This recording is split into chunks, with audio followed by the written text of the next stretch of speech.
guess, I don't know. The whole UAP. We are going to talk about aliens today. We will definitely talk about the ancient aliens thing at the end. You can't bridge this up. It's not the main purpose of this lecture, but to be fair, it's a perspective, and it's a perspective that's based off of what's in the scripture that's written on the tablets, and it's an understandable perspective. It's not necessarily like it's like definite, but it's understandable from what is written in the symbology in the text.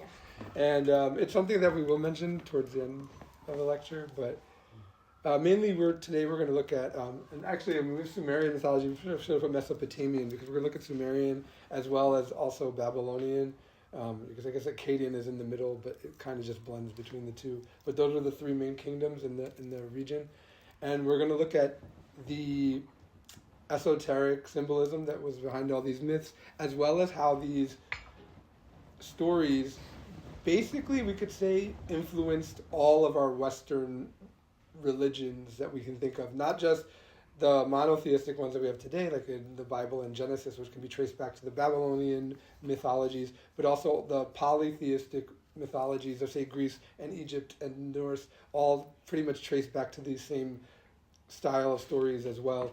And this is probably due to the fact that, I don't know if you guys are familiar with Theosophy. I know you are. I don't know about you too, a little bit.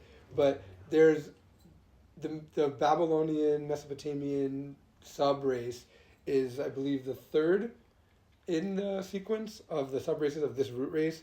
The first two didn't quite, I guess, the main religions from them, so like Hinduism and the Tibetan Buddhism and stuff, Tibet, those religions didn't quite degenerate as far down as our later religions. But what we can see in the Mesopotamian tradition is that it starts from it's already anthropomorphized gods, but it's still pretty close more to the original tradition that we would see, say, in the Vedas. And then over the time period of that subrace, it moved down towards, say, where it was in Greek times, and then eventually almost into monotheism, which in the Babylonian times, it didn't quite become monotheistic, but it was that influenced the pharaoh in Egypt, Akhenaten, that would eventually create a monotheistic religion, as well as then which led into Judaism, Judaism, and then Christianity, Judeo-Christian religions. Yeah. So this is a quick overview on the contents page. I'm going to go through, like I said, the roots of the Western religious mythologies, pretty much across the board, both polytheistic and monotheistic, all trace back to this tradition, except for, I guess, what's newer. I guess Moses and after then occurred historically, during the time periods of those. But all of the early things like in Genesis and all of that, as well as the Greek and Egyptian and Norse mythologies. Then we're going to look at the Trinity of Mesopotamian Holy Trinity. Every religion that at least has a valid link to the universal source tends to have an aspect of the Holy Trinity, even Islam, although it's hard to find in Islam. But there's the three forces that are really one. It's the three in one in that aspect, and we'll look at that. And then we'll also look at Inanna specifically, which is the goddess of love and divine feminine aspect, as well as her sister, her inverse aspect of Ereshkigal, who was the queen of the underworld.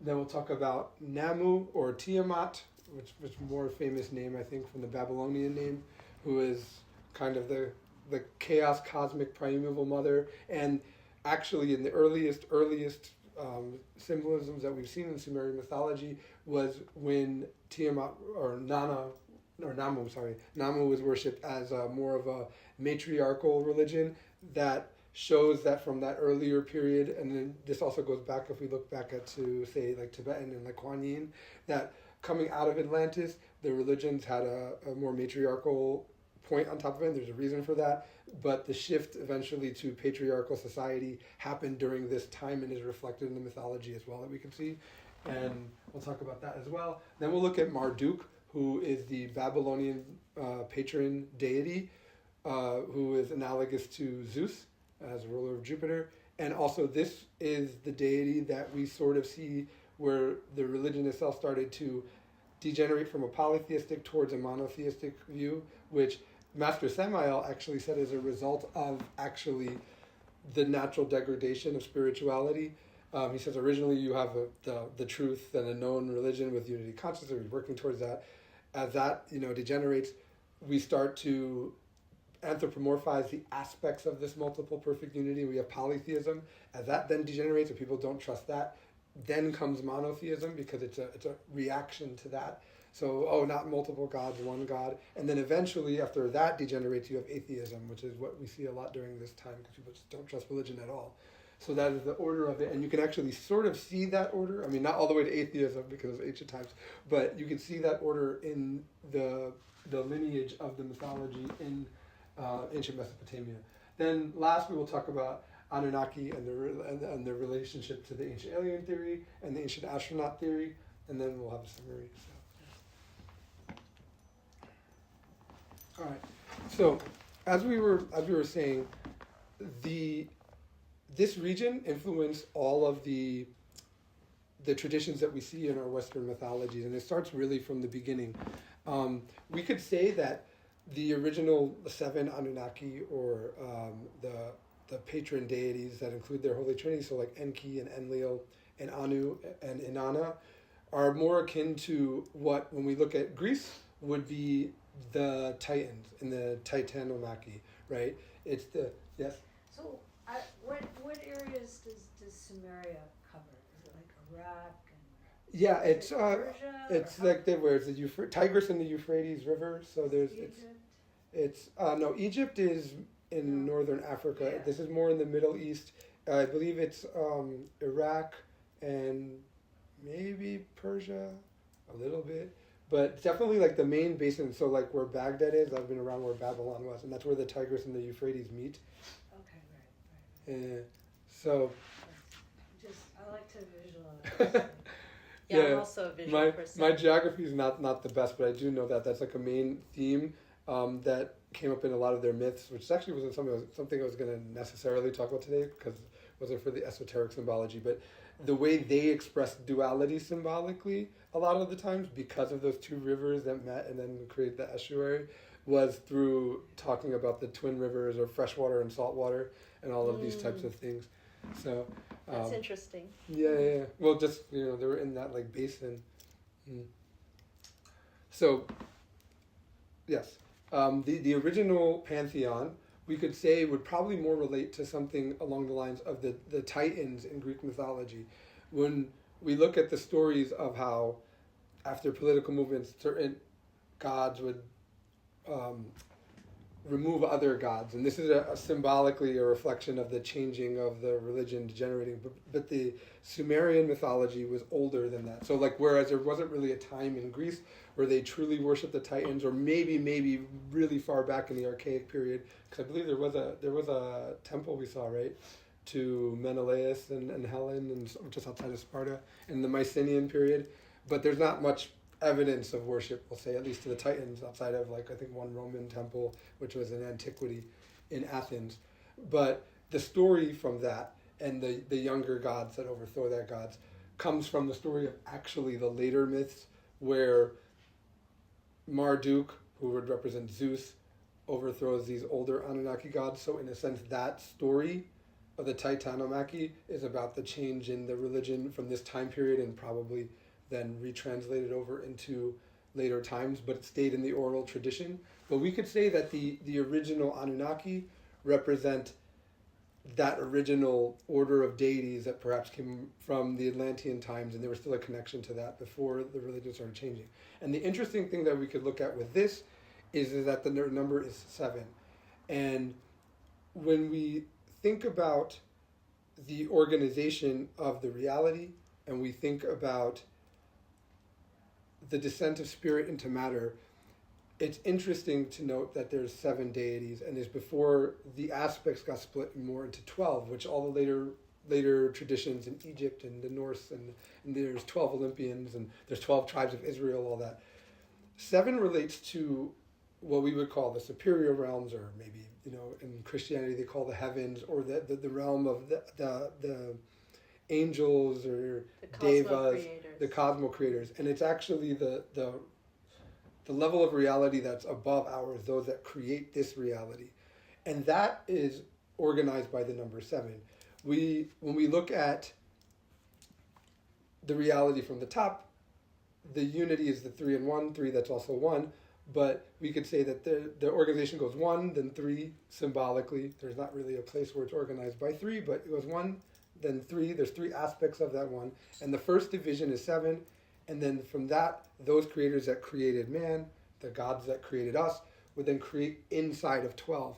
So it's very interesting in that sense to look at the symbology of that number 7 and the fact that there was only 7, specifically when we look at the divine feminine. So we'll talk about Inanna later in the slide, but Inanna, ruler of Venus, clearly related to Aphrodite, would later take that tradition. It's almost, if we look at if you're familiar with the Greek pantheon, the combination of all the Greek goddesses in one, which later gets split.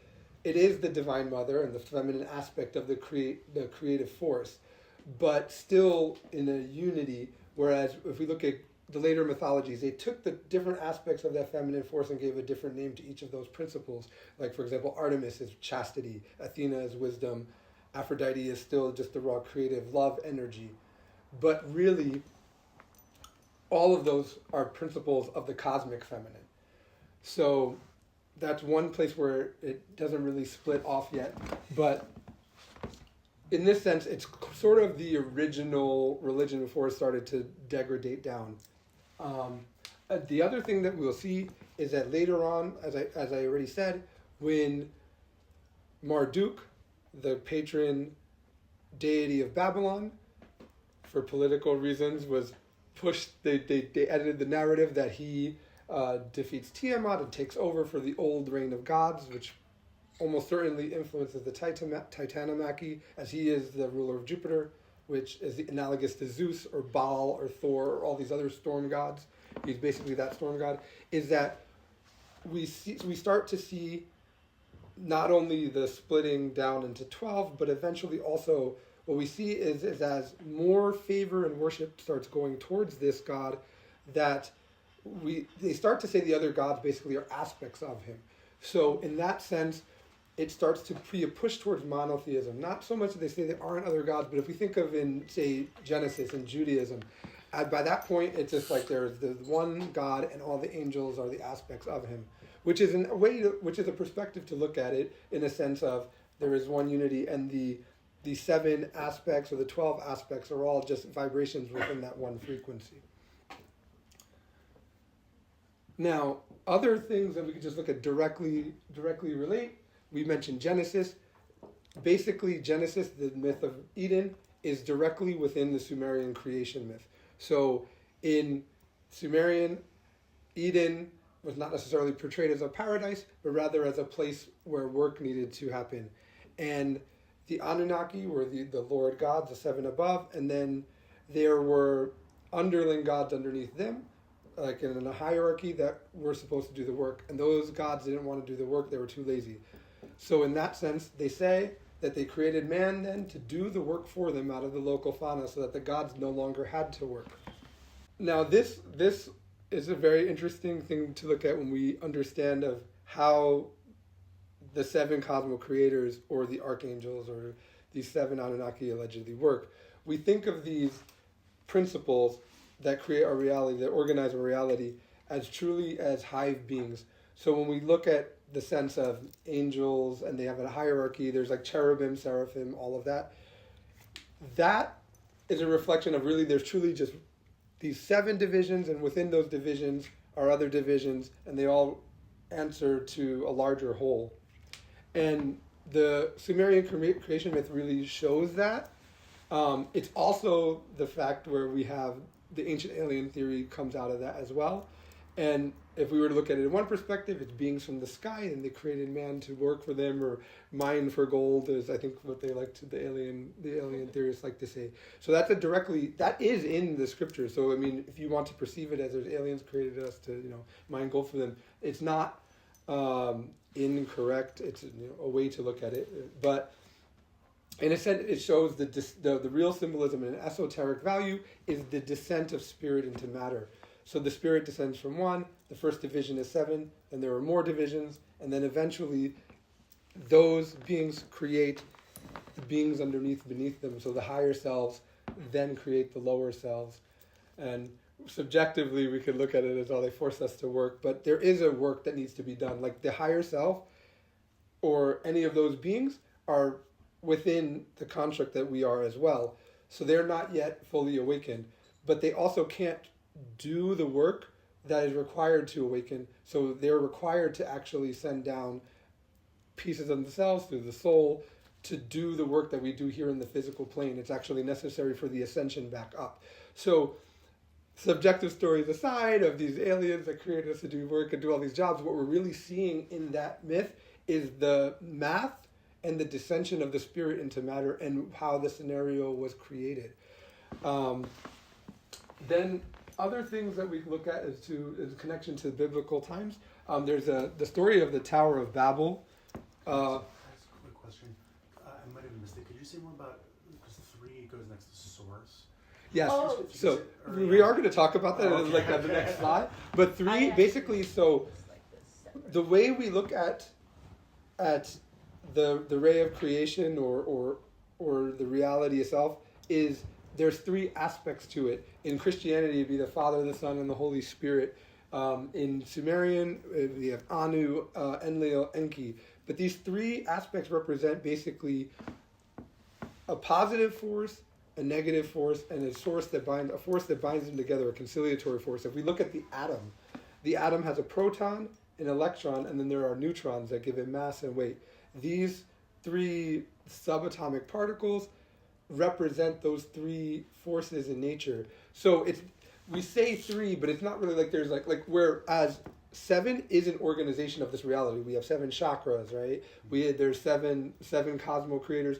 That is an actual organization of a part of the Maya and the illusion. The 3 is more of just the 3 forces that the one uses to create, but there isn't actually like a layer of the reality where there's only organized by 3.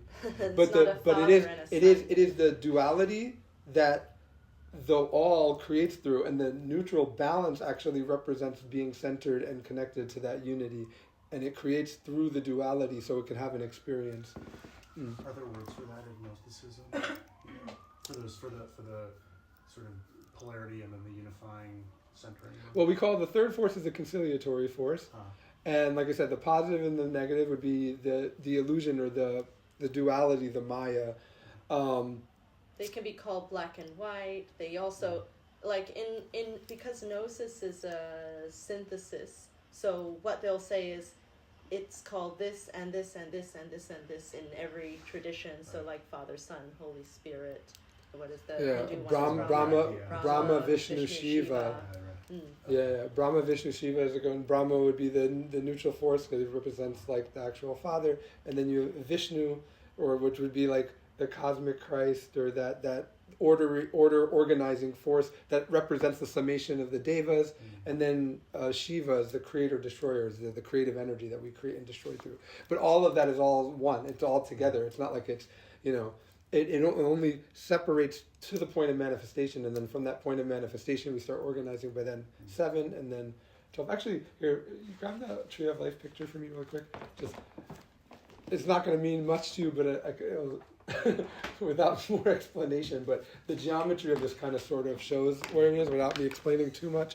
Right up here is these 3 aspects are one ray, and from this point, this would be what we say the point of manifestation or the morning star, right? Where reality from the unmanifested starts coming down here.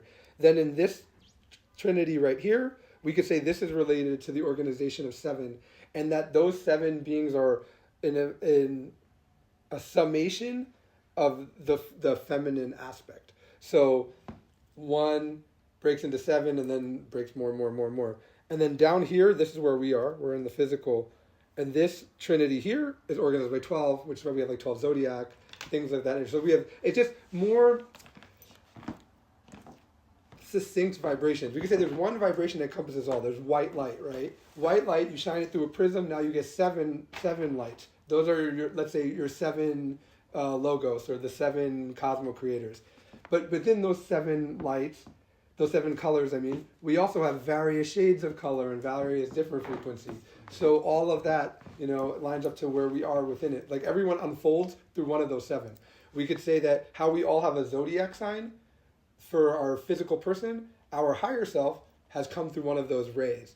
So to an extent, it affects our personality a little bit. But that's just, finding your way all the way back up to that one frequency that everyone comes from. Do you have more for this? Oh, yes. So I was going to say the Tower of Babel, which we know from the Old Testament, also is almost certainly linked to an actual historical event in Babylon. There was a ziggurat that was actually pledged to Marduk, who we'll talk about later, and at some point it got destroyed.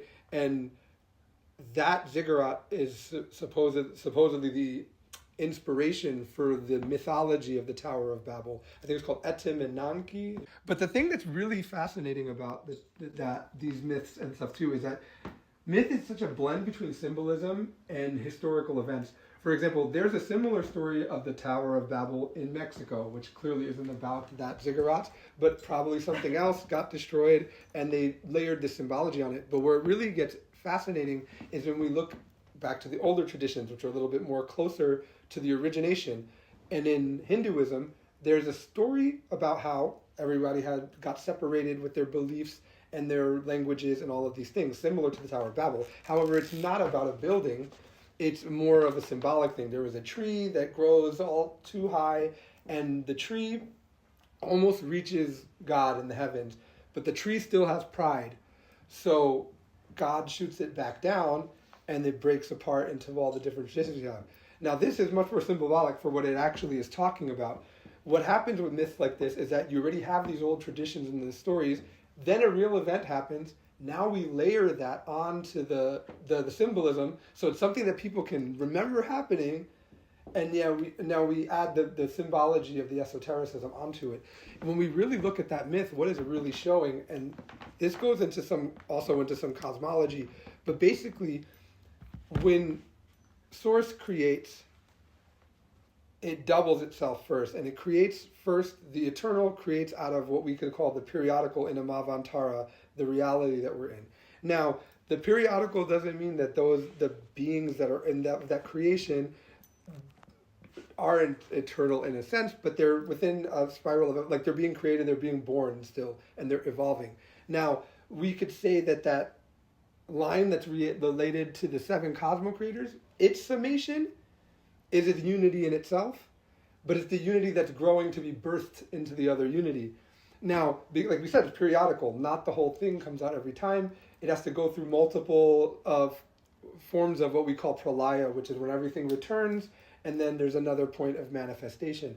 But if we think about what that tree growing up that still has pride is, it's a being that perhaps is awakening consciousness, or like the representation of that periodical being that has reached a certain height, but it still has pride. You can't go back to the original unity until we disidentify from the false sense of self. So to me, what it's a symbol of is, it's a symbol of the pralaya itself. We talk about the hell realms and Avicii and all these things as a symbol for when we can't disidentify from the lower person, and therefore nature removes the lower ego naturally, and then we learn from the experience, because you always learn from our experience. It's never bad. That's something that people don't understand. The eternal suffering is just, eternity is the universe, so it just means we're stuck in the wheel until we awaken out of it.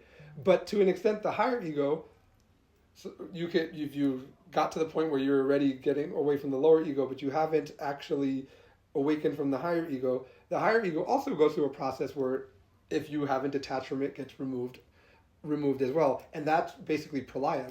Pralaya to a higher being is us going to the hell realms we didn't awaken. So to an extent, that's what it sounds like to me in that myth, is that the pride reaches up, and then God shoots you back down, you break back apart, you have to go back down and do the work again until you have no pride.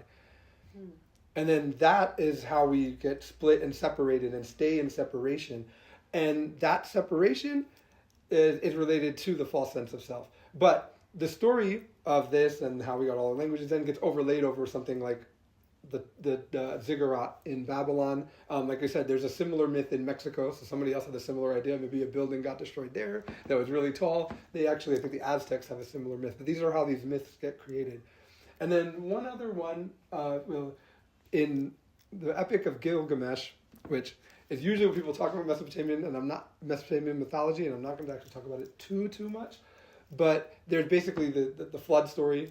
Almost every religion ever has had a flood story, and this one is clearly the one that influenced Noah's Ark. I think in the Sumerian myth, it's Enlil is like thinks that humans are too loud, so he's really petty and just wants to destroy them. So Enki comes down and tells his favorite human to build a boat. It's very similar to like the biblical myth, just a little bit funnier. Because we're loud. Yeah, no, literally, it's like, oh, they're really loud. And then after, when he spares them, he like convinces his brother that like, oh, the humans aren't so bad. And then he feels bad about it, supposedly. but there's that aspect. There's some other things in the Epic of Gilgamesh. The thing with Gilgamesh that's really interesting is that it's symbolically, esoterically, a symbol of somebody who doesn't take to the path of esotericism and doesn't take to the mysteries. So he goes on the hero's journey, and he is a hero, and he loses his partner Enkidu, who represents his like wild side and all of this. And the whole time he's looking for immortality. And he meets a guy who's immortal, and he tells him, oh, you have to like go of things. It was like a one-time deal, but I'll send you to this plant that will give you eternal youth and restore your youth. And he gets the plant and he leaves it on the side while he's bathing in the waters, and a snake eats it, for example. The snake represents using the creative energy. And in the myth also, Inanna, the goddess of love, wants to marry him, and he rebukes her, right? So she represents the creative energy. So it's this idea of, it's like the pathway to the eternal life, to the immortality, is to work with that, and when we're ignorant of it, we don't get it. So at the end of the whole epic, he reserves himself basically to just being like, well, you can't become immortal, because I guess he never figured out that you ever wanted to work with saving the creative energy. And then basically he then comes to the terms that, well, what we do in our life is what matters, and the works that we do. And that is a symbol of, before we go toward ascension, all the things we build and learn over one lifetime is what's really important, because it transfers on over to the next and the next and the next. But he's actually the sign of somebody who doesn't get into esotericism, which is pretty funny. But there are some references there. And then, one more thing. 2, when Moses parts the Red Sea is another good example of an older myth being overlaid on something that may have been a historical event. People talk of the Red Sea being able to maybe have receded when the volcano in Santorini went off. So there might have been an actual time where the waters pulled back, and then a tidal wave came back over through. Now, the idea of the splitting of the rivers comes from the Babylonian creation myth between Marduk and Tiamat, where he splits Tiamat, she is the chaos of the waters, to create the world in between. So he splits the duality through his control over the balance to create the world, which is very similar to what happens in the story of Moses. Some similar symbology. Moses, who is a solar man, splits the Red Sea, and he takes the Israelites, who represent the awakened, through, and then when the Egyptians come, who are not initiated, and they represent the ego, it washes them back out. That we can only maintain this, we can maintain the balance between the positive and negative. So, yes. So, now, we were talking about the 3 forces, and here is the 3 forces as they come through in the original Trinity, at least in the Sumerian myths, as well as 2 of them had name changes in Babylon. But there's An, Enlil, and Enki. An literally means heaven, so it's like the sky god, or Oranos. We could look at that, and if we're looking at it as like the Titans, right? The original, it was Uranus, and then the Earth and Gaia. So An would be that character, just literally the sky, the heavens. He represents the unmanifested unity and pure creative energy of the divine outside of the manifestation. And then you have his sons, Enlil and Enki. Now, Enlil would probably be, Enlil for sure is related to Yahweh in the Old Testament. We could also relate him to Saturn or Kronos. In that sense, Saturn or Satan or Satan, right, shows that his relationship with the material and that aspect of reality. later on in Christianity, Lucifer became just this evil devil character, but actually that connection to the material and to time shows an important aspect of what the illusion is, and it's that creates the reality ourselves. So if we think of Cronus or Saturn, he was also the god of time, as well as like material. Now in the Greek myth, they actually made it a little bit more esoteric in the sense that he castrates Cronus, and when Cronus castrates Uranus, and when Uranus' genitals fall into the water, it births Aphrodite, who is the embodiment of the creative energy in the Greek myth. In this, I believe it's actually Enki, just like poisons him or something like that in the Sumerian myth. But again, this is the shades of the Titanomachy. And what Enki does kill on, he takes possession of the creative waters. And Enki is the water god, so we could relate him to Poseidon, or I think we would relate him to Osiris in the Egyptian mythology. And Enki truly is the friend of man, we could say. And when we look at Enki, he also could be represented as the serpent in the garden, which Christians would say, oh no, that makes him the devil, that's a bad thing. But that's not actually, if we really think about what's going on with that story, what is really happening. In the original Sumerian creation myth, Enlil is just using the humans as slaves, and it's actually Enki who feels bad for man's predicament, and he brings them, the alien people say through a genetic mutation, but brings them the ability to thus become like the gods, and he brings them some type of knowledge. And in the Bible, that's what the tree of knowledge represents. If we think about what Yahweh says about why he has to expel Adam and Eve out of the garden, it is because he says we can't let them eat from the tree of knowledge, because once they eat from the tree of knowledge, they will be able to eat from the tree of life. And symbolically meaning they could surpass the gods, because the gods themselves can't get out of the system. So it's like the Elohim in the Bible want to hold man down because they can't actually themselves yet rise. So Enki in that sense, or the serpent in the garden, the serpent also, again, the symbol for the Kundalini and the creative energy. The serpent gets us to eat from the tree of knowledge, or the tree of good and bad, so that we can perceive the duality. And yes, that means we get cast out. Yes, that means we fall asleep. But also it means we now have the ability to awaken the consciousness. That's what that's a symbol for. And in the Sumerian myth, in the original Edenic myth, this was well known. So Enki was seen as the friend of man, where Enlil didn't want the people to be able to have this ability. It later gets changed and inverted, and there's reasons behind that, because the Judeo-Christian religions seem to sometimes have an inverted spin, just from changes of understanding that we'll get into later. But in the originality, that Luciferic character was bringing us the knowledge, because Lucifer is both the devil, as in our shadow, but in the positive aspect is the morning star, or that point of manifestation. So it gives us the opportunity to climb the ladder, or like the stairway to heaven, the vertical line on the Christian cross. So Enki was very important in all of these traditions, because until later, when he was Ea and Marduk usurps the power of the creative waters from him, he was basically the deity that both represented the energy itself and the creative energy in the waters, but also the duality that we have to work with, and understanding and being balanced between that duality and working with both sides. He was thought of as clever and wisdom and all of these things that come along with that balance.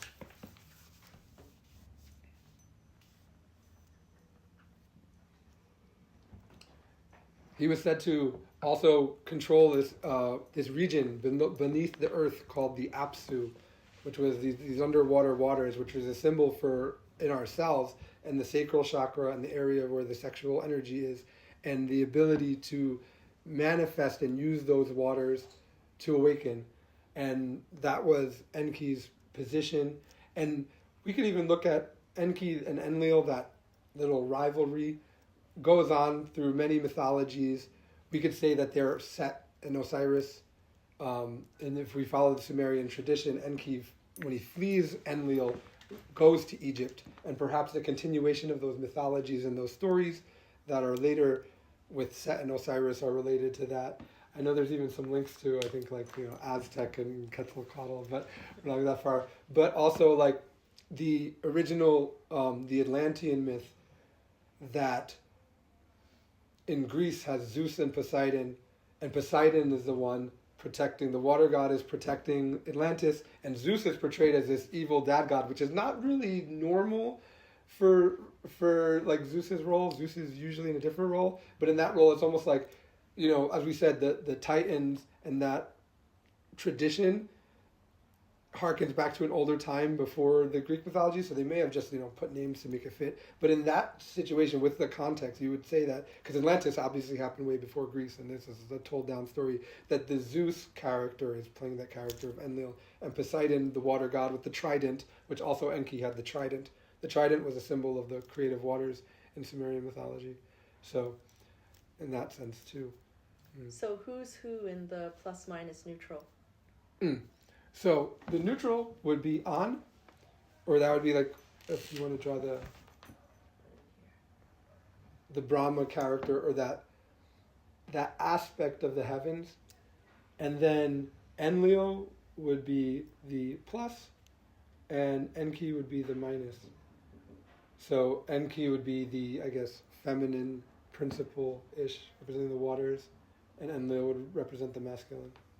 I wonder, like, for the Greek analog for An or Anu, Hades was kind of neutral, or would it be like Hestia or something? Oh, Hades would be like Ereshkigal, or the king of the underworld, or Pluto would be like a different aspect, but the aspect related to or Kleipos, actually maybe closer to Enlil and Saturn, who would be representing the ray of death.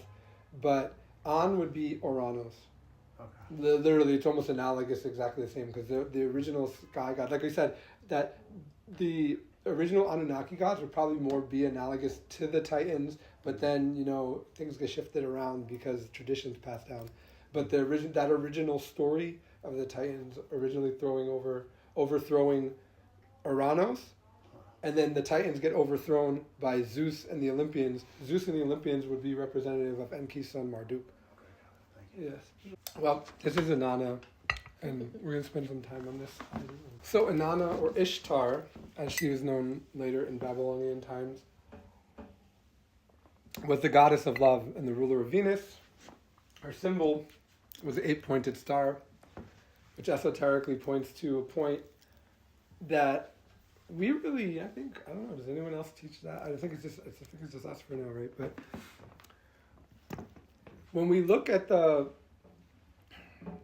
goddess of love, and this is whether we're looking at Aphrodite or we're looking at Ishtar or Freya, we think of it in the terms of this organization of 7 and those 7 rays. But there's an important aspect that comes about love itself, and there's a lot of clues that we have when we look at to the standing of this ray compared to the other. But in the Secret Doctrine, Helena Blavatsky talks about how there is one ray that begets 6 more, and that's where we get our 7, which means that one of the 7 rays is actually the recapitulation down of the original ray of creation before it splits off the other 6.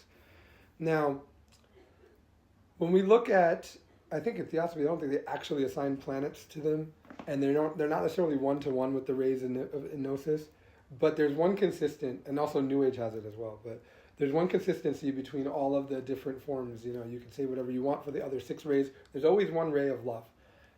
The other 3 and the other 6 rays are related to aspects of love, in the sense of, I don't know, something like devotion or chastity or all of these types of things, right? So they're all related to another aspect of love. So in that sense, love, in our perspective, unconditional love, is the aspect in our reality that we connect to the higher level of the life force itself, or the creative energy. It is that. That's how we perceive it.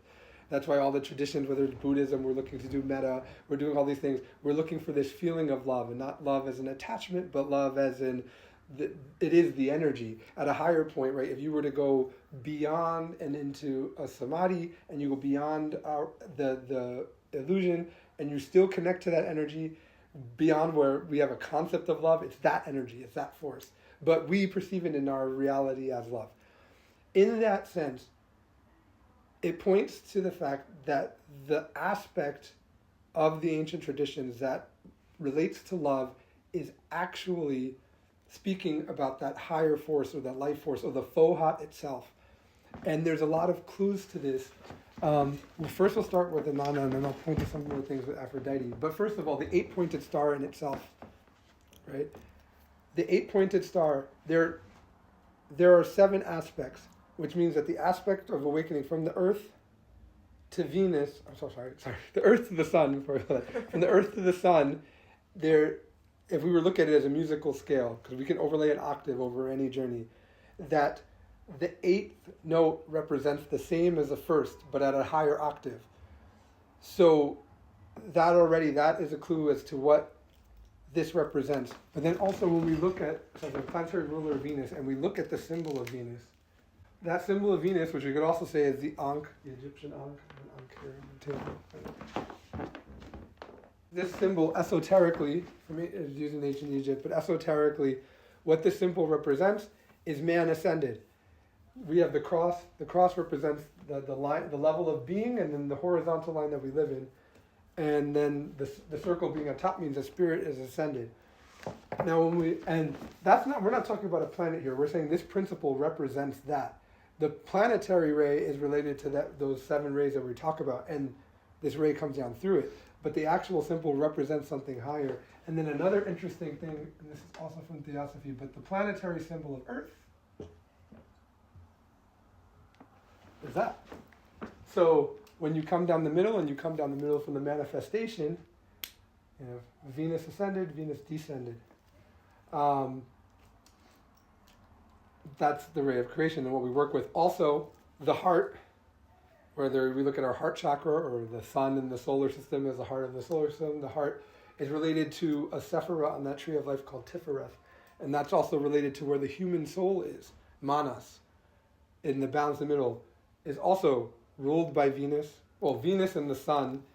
The sun in itself, we could say, is an interesting symbol as well. The sun can be related to the masculine aspect of this force in an ascended state, as in the actual octave above us. But then there's also a planetary ray of the sun, which can confuse people because of the fact that when they assigned the planetary rays, at that time they weren't aware of Uranus and Neptune. So the classical 7 planets include the sun and the moon as planets, but actually, if you go back to the older traditions, the seers were aware of Neptune and Uranus, and also the sun and the moon are not planetary chains, actually. The moon is the parent of this planetary chain, and the sun, like we said, represents the octave.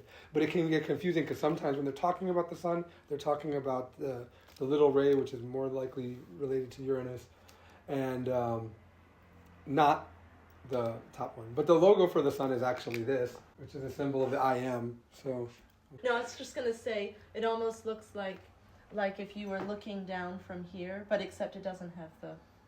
Yeah, no, but that's what this sun is. And the interesting thing, too, to look at this in Greek, where it's actually, where you could tell they knew this in the Greek traditions, is when you look at Apollo and Artemis. So the Greek traditions at some point must have generated a little bit, and then in the classical period, whatever was going on in Eleusis, something else came out because they went from worshiping Zeus and Poseidon and all of that to where all their temples started being to Apollo and Aphrodite. And the thing is that Apollo, we associated with the sun because after it generated, we associate Apollo and Artemis with the sun and the moon. But Apollo is not the sun god and Artemis is not the moon god. Apollo pulls the sun, Artemis pulls the moon. As in the masculine force, the feminine force. Artemis is the goddess of chastity, which is related to this, the soul, Tifereth. And Apollo is basically the Christ, or that higher aspect like Enlil. And in that sense, he's the god of harmony and music, which are qualities of the ray of love, creative. Art goes along with the ray of love because it's creativity. It is the creative energy. So in that sense, we have that. Also, well, I'm ready to talk about Aphrodite.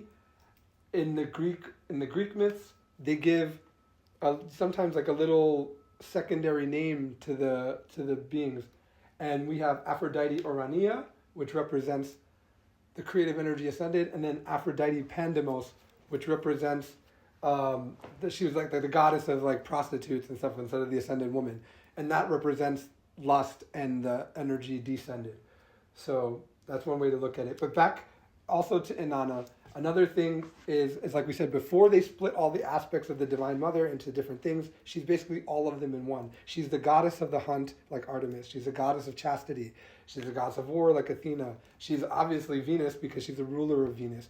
But another clue that ties in with this is that An said his heir apparent was his daughter. So that trinity that we looked at before goes from being An, Enlil, and Enki to Inanna.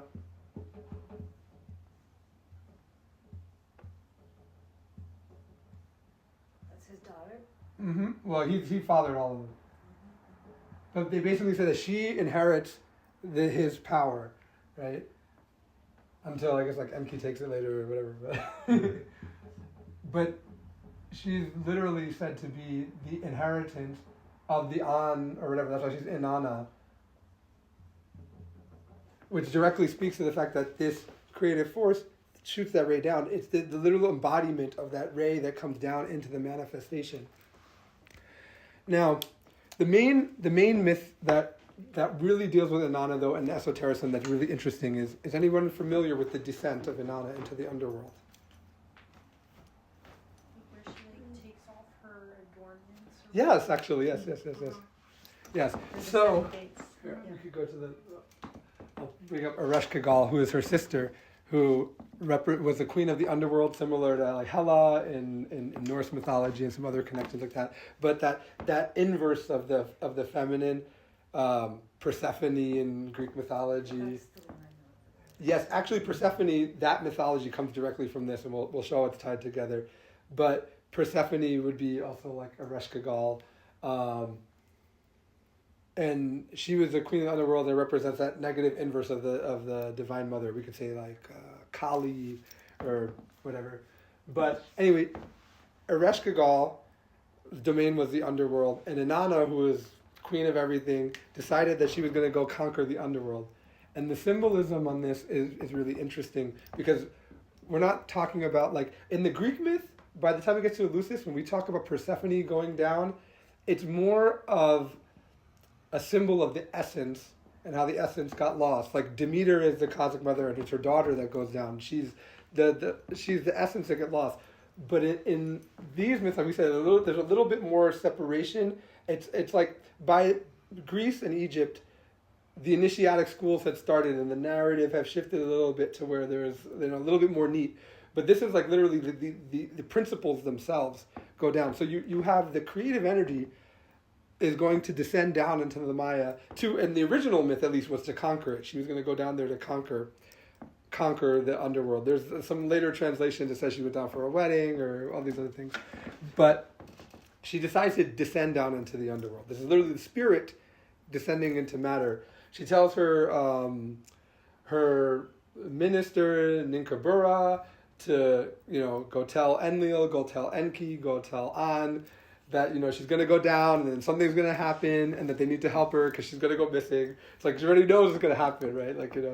And that happens. I think it's Enki is the one who is the only one that actually decides to help her. Everyone else is like, oh, she should know better. You shouldn't go down. The underworld's not for the gods, right? But she starts this descent, right? And the symbology is pretty cool. First, she has to go through the 7 gates of the underworld. Of course, there's 7, which represent our 7 bodies, which or also those 7 principles, how things are organized in 7. And at each gate, like you said, she has to shed something that she's wearing until at the very end she ends up being naked. But it's symbolic of shedding the ego and all of the material that we have to go through. And we have to go through these trials, and at each gate we face a trial where we have to lose a little bit more of ourselves. That's an initiatic philosophy. So we could say that we talk about guardians of the threshold. In ancient Gnosticism, In Gnosis, as we look at it, we talk about the three guardians that block our actual like physical body's brain centers. We say we have three brains.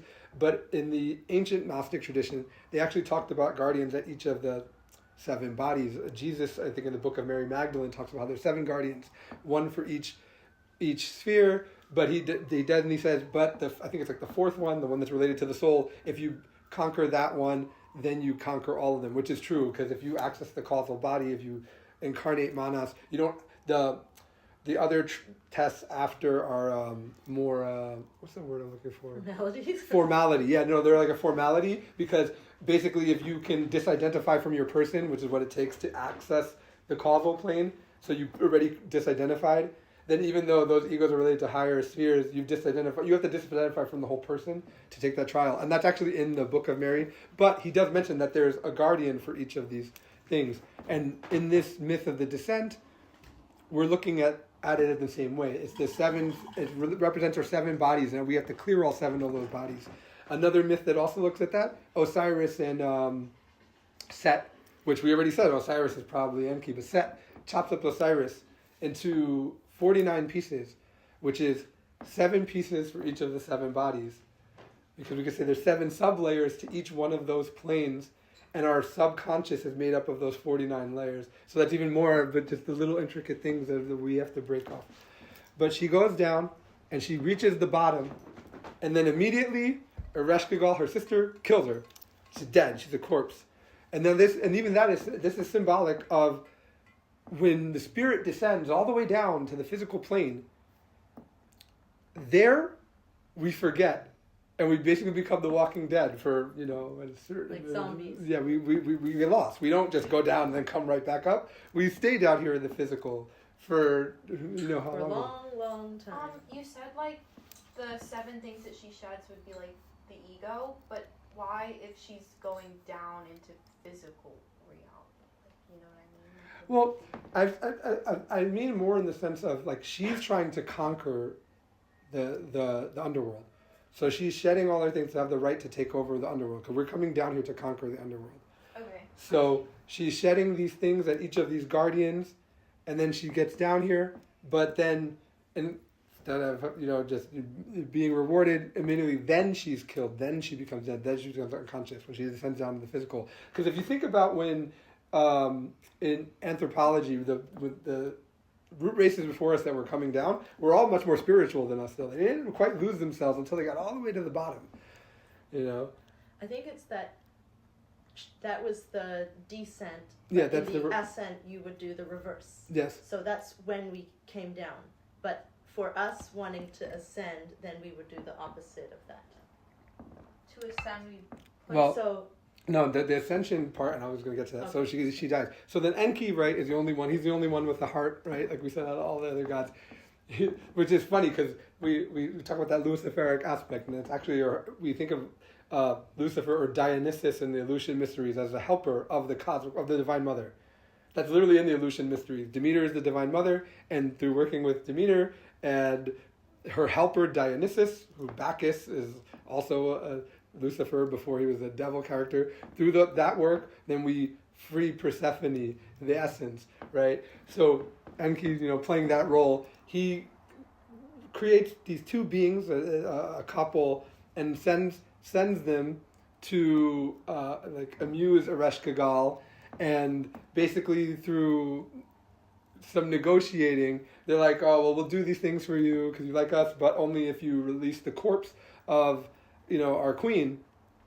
And that in itself is a symbolism of the work of the alchemy. So you have the two, and to work with the alchemy and to bring the energy back up. So we see that that's what eventually restores Inanna, and then she's able to come back up. And then the last part of this myth is, they say though, you can come back up, but you can't come back up without leaving something. So somebody has to go as your replacement. And this is the example of, the false self has to die. All right, you work the energy, you're going to come back up, you're going to send back up, the false self has to die. So she has to send a replacement. So she goes back, and there's a last symbol in this, but it's pretty funny. But she goes back up to the heavens, and she had sent her minister around to tell everybody what was going to happen. And she went to like this one god, and they were in mourning because they knew she was going to die. And this one was mourning this morning. And then she gets back to her husband. It's like a Demuzid, and basically he's living it up, still being a king. Like she didn't even live. He was partying that she was gone and dead. So he was like, "Whoa, she's dead." Yeah. So basically, she out of the anger of that, she chooses him to be her replacement, and even that in itself is a symbolism too. So not only do we have to leave something behind to go back up, but there's we think about the commandment to not covet someone else's wife, but really esoterically it's to not, because adultery in an esoteric sense is to forget about the Divine Mother and the creative energy. Not necessarily about your spouse, although if you were to do that out of lust, that's forgetting about the Divine Mother. So it still works, and that doesn't mean that adultery is okay. But that it's like an ethical thing to not forget about our creative energy and how we work with the creative energy. And in a sense, right, well, all of the beings that mourn Inanna, they mourn the loss of the energy. They're not trying to lose the energy. And yet the guy who's like, this is great, he forgot about his Divine Mother. Therefore, he's punished with unconsciousness. So the more we waste our energy on the ego, then the more unconscious we will become. Exactly. So next, we're going to talk about Tiamat. The original name was Namu. But we're going to talk about her as Tiamat in the sense of the most important story and myth that we're going to go over is the one that relates to the Babylonian creation myth. At that point, she's called Tiamat. But we will talk a little bit to the fact that as Namu, is she representing the other end of the waters. So remember, we told you that their duality, they looked at it as like the heaven and earth, but also as like fresh and salt water. So because of the mixing of those rivers. So the symbolic of the duality, the feminine was the salt water. So she represented the salt waters and like the chaotic salt waters. I would say maybe like the Mula Prakriti, if you're familiar with Hindu terminologies, but like the cosmic ether and matter. So originally that was what Tiamat was, just a cosmic principle, something abstract. And I mean, when she was Namu, and then eventually she was what was worshipped at the beginning, at the very, very beginning of these times, even before we started talking about these other aspects, when you just had Anu and Namu. And to that extent, we see that the post-Diluvian civilizations still held on to this matriarchal-led spirituality. You also see that with Kuan Yin in the ancient Chinese texts and things like that. And there was a reason for this, is because of the majority of the population is mechanical and asleep. The ego consciousness is very mechanical and subject to the energies that are going on this planet. The planet Earth, all the way until the root race of Atlantis, was in a descent. So it was coming down into matter, just like how we are taking a descent down into matter. So that was reflected in the spirituality of the planet. People were meant to be moving more and more towards the physical. The earlier races were spiritual, and they were moving more and more towards becoming physical. This is even symbolic in the sense of we talk about gods, and then they created humans as we think of as humans. But the earlier root race were the gods, we could say. They were fourth or fifth dimensional beings. They were creating humans in the sense of to create a vessel for them to be able to incarnate a lower self into, to do the work to come back up. Which is why it's not necessarily so nefarious. The symbols in the scripture can make it sound nefarious, but it's a natural process. Yeah, because we are all one. But this would have been reflected in society, not just religions, but society as well, that it's known that most seers have seen in Atlantis that there were feminine-led societies, feminine-led religions, and this was an unconscious reflection, because people don't even know necessarily why they're doing things, of this drive to move towards the feminine.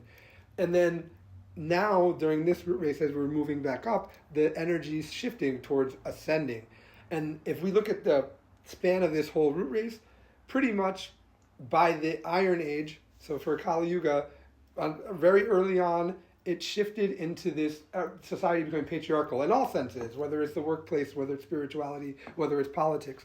And that's because at this point in time, during Kali Yuga, the population is the most unconscious that it is during the root race. So now they're literally incapable of really understanding the means behind it. So we could look at things even, I think we talked about AI in Discord, and how AI is an unconscious feeling of the age of Aquarius, where we're supposed to move back towards our divinity and our ability to be creators, but in the unconscious masses that aren't going to do the work and aren't going to awaken like that, they still feel the energies of wanting to create, or they still feel the energies of wanting to be in spirituality. There was a teacher, I think, philosopher that we know, I'm not knows this exactly, but sort of knows this. Anyway, he made a good point. He said that never have there been more people on this planet at this current time that are in spirituality during this root race.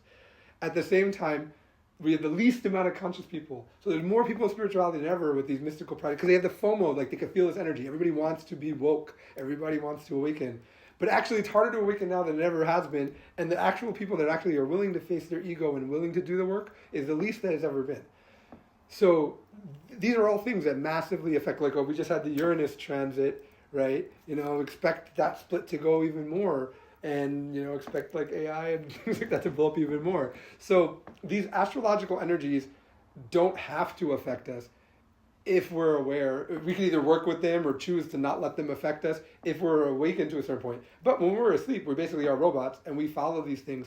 Master Samael said, for example, that, every time there's been a world war, some planet squared or something like that, because the masses, they follow that fate. It's like fate versus free will. Well, free will is, if you're awakened into the level of the construct that you're in, then you have the free will to choose. But before that, if you're sleeping, then you are kind of a slave to the fate of those energies that are around you. You don't have to be. That's why there is free will. But to connect to the free will, we have to actually be aware that we even have a choice. Otherwise, we're making the choices without even thinking about them. Well, they'll say, what do you mean? I want to do this. Why do you want to do this? I've had that conversation before with people. This is my choice. I choose Yes. Mm-hmm. that. Yes. And That's so true. as we move forward with Tiamat, the one last thing we'll say with this is that eventually later on she became to be described as a dragon, first like a reptilian lady, which led to the ancient alien theory. People love that, as the reptilian overlords, and then also eventually a dragon with multiple heads, which probably influenced one of the 12 labors of Hercules when we look at, Marduk fought Tiamat as the multiple heads and the Hydra. So that second photograph, the statue that I'm sure was dug up somewhere in Samaria, is that like it almost looks like a serpent head? Yeah. She started off as an abstract concept similar to Anu, and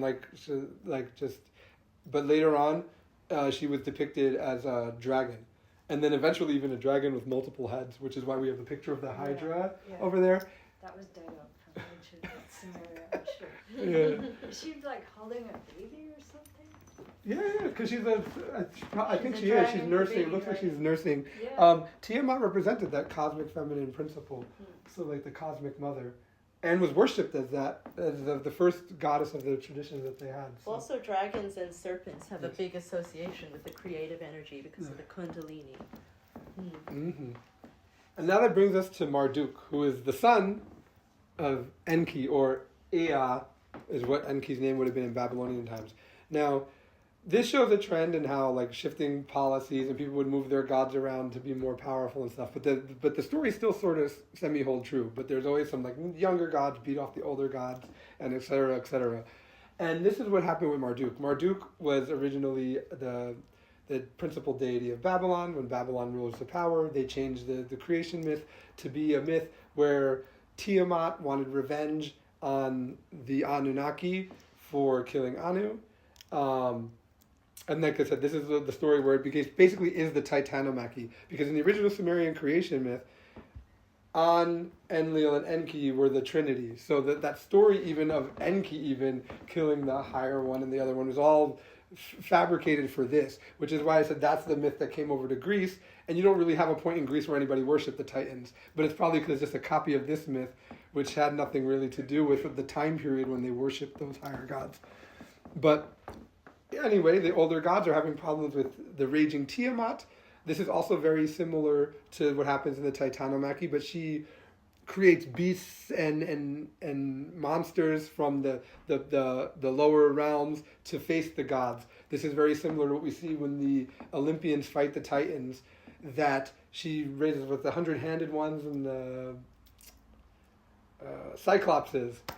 Yes, the giants and the 100-handed ones, which Master Samael actually says Cyclopses are a representation of Lemurians, but either way, track for a second. That's almost exactly the same as in those myths. And basically Marduk is the same as Zeus, or any of the other storm gods in other traditions like Thor or Baal. And all of them also end up having battles with serpents. So that myth is also in those traditions as well. I believe there's also a Hindu, I think Varuna also fights a serpent. So this story bounced around a lot. But Marduk basically defeats Tiamat, creates the world, and then declares order over all society and creates religion. And now this is where this is very interesting, is that, I mean, it literally says in the Enuma Elish, that's the name of the myth, of the Babylonian creation myth, that Marduk, after he's victorious over the dead body of Tiamat and creates the world out of splitting the waters, he says that, and then the gods created religion so that man could worship them. And this is symbolic for the whole aspect of everything that is in the left-handed path. And it's this idea that the higher beings control all the systems on the planet, and those systems are what keeps us unconscious underneath and beneath it.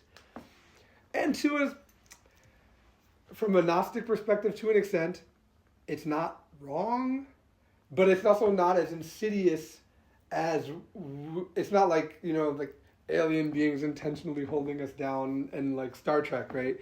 I mean, you could perceive it that way, but it's really more based on our psychology. So in the sense of these higher beings, like we said originally, our vibrations or frequencies are not really beings. They're only beings if we give them form from our thought. So it's really the idea of, are we enslaved within the systems of society, or are we free consciousness, is really, it's our own psychology that enslaves us. So in that sense, is if we believe that we're separate from these higher beings, if we believe that they exist, yes, relatively, pretty much all of the systems on this planet right now, if not all of them, are controlled by humans who have incarnated these principles and that are asleep but have an advantage in a spiritual sense because they are working with esotericism and they represent the missions of these, archangels or whatever you want to call them. At the same time, nothing forces us to buy into the illusion except for our own mind. And actually, the vibrations themselves are universal. Those 7 vibrations, we're all little universes. The external reality around us is its own world. And just as those vibrations exist outside, they exist inside of us. If we awaken to the fact that we understand that these vibrations are a part of us, then actually you could say that we can command these beings and they can help us. So again, that's subjective in a sense, but that's what the New Age idea comes from, of commanding these things, like they're elementals. But it's the truth, is if we have control of our own internal vibration, then we can channel and actually use these vibrations for our own assistance, and they don't actually have to hold us down and enslave us. But that is actually directly written in the text, just like in the original Sumerian creation myth, it literally says that man was created to do work for the gods. So all of these things, this is where in later traditions, as this became the overarching system, because we say that it started with like the Council of Nicaea and the Catholic Church. No, it started before that. The religions did become systems to hold the population to a certain niche. But we could say that they all have that, right? The symbology gets more vague. Like we said, the Elohim are jealous of man. It's no longer because they can get to the same path of God, But the idea that the gods are really just flawed beings like us is accurate, you know. In Theosophy, we say that the gods created us because they thought they could create as perfectly as gods, and they failed. Master Samael's story is that since he deals with the Kundalini Kunda buffer, that during the time of Lemuria, they attached the angels attached a Kunda buffer to us to help us send our energy down to the planet, but they made a mistake and they left it on too long, and then we got lost down here. The alien people, you know, say there were reptilian overlords, which we'll talk about in a second, but you know, they were controlling us, and then these other aliens, the humanoid gods, came and fought them off, and then, you know, set us free. Whatever, they created us and set us free, right? So all of that is, you know, there's subjective, but there's a universal thread there that pretty much points to the same things, and something that you know we can get lost in and ignoring is this aspect of the blind faith worship aspect to religions is a trap. It is a trap. We do work with spirituality. We don't want to be beholden to the ego and go into left-handed, individualistic, strengthening the ego, trying to merge ourselves with tech and AI and stuff like that. That's not the purpose of life. Mm-hmm. But also at the same time is for us to awaken the consciousness, we need to find our own unique internal frequency and find that unity for ourselves. And any form of attachment to separation will keep us from finding our own frequency. And that includes blind faith. We could say that blind faith and the religious worship is the lowest frequency of ego outside of straight up like treason against other men and against the being and killing other people and doing left-handed path things. And almost that the right-handed path is a precursor to the left-handed path, which is a precursor to awakening. Because they say we have to descend before we can ascend. And we descend all the way to the bottom. Well, you know, first you're just a person and you're living and you do many 3,000 cycles around samsara, and then maybe you finally have a spiritual inquietude, the next Mahvantara. And the first thing you're going to do is nobody wants to be evil, so you get into a religion, but you don't have gnosis, you don't have direct experience. You follow a master, you get attached to a method, which is enough to get you away from that lower ego and avoid the Avicii and the hell realms, right? But then you get trapped in that middle triangle. Then you have to go through experiences of being there and a certain amount of Mahavantaras. And then after that, you see all these people that on their spirit is imprinted, well, there's beings that are holding us and it's all a trap and don't trust it, it's a soul trap. Well, they probably went through that experience before, which is why they then get to the point where it's like, well, this evil is the lesser evil because that way is evil because they're enslaving us. And then, you know, you go do some really egoic things, which you thought you never would have done, and then that probably doesn't work out too well for you either. Then there's the phase where you're like, finally you break out of duality, and you're like, oh, it's all an illusion, so I'm going to do nothing. But then you realize, you know, we do need, like, there's an aspect where we do need to work and create higher bodies to actually, like, we have to work with the construct. We created it to work with it. You know, Jesus said that was just a spirit is a spirit, that was a matter is a matter. So there is the awakening. And then there's also the spiritual work.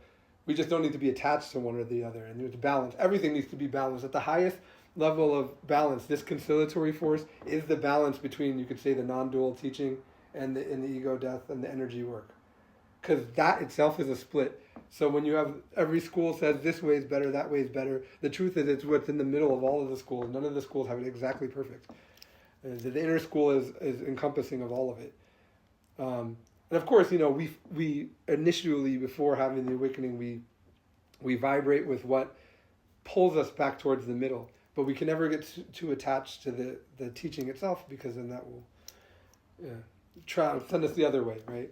And then we'll fall back asleep, even more asleep. Some people that are in spirituality, that are caught in mystical pride, are more asleep than the general population. So it's an important thing to remember that it's both.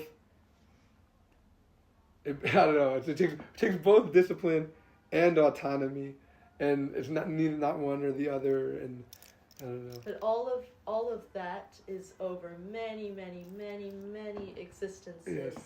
And who could say where in that any of us is? But the work is in the here and now.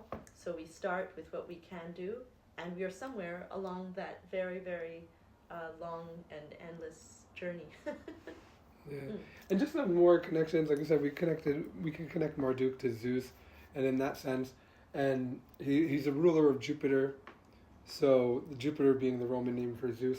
So that aspect, that ray of the abundance, the regal ruler, that's literally what he represents. Also, and there's influence, like I said, on that, the 12th labor of Hercules, the fight against the Hydra.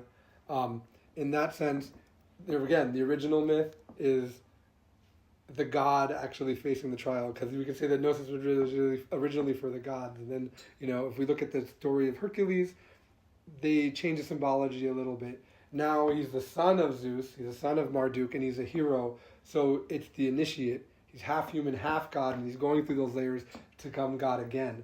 So the symbology is a little bit more clean, a little bit more refined. I feel like the entire Greek mysteries, where they refined the stories really well to get the symbology a little bit more tighter.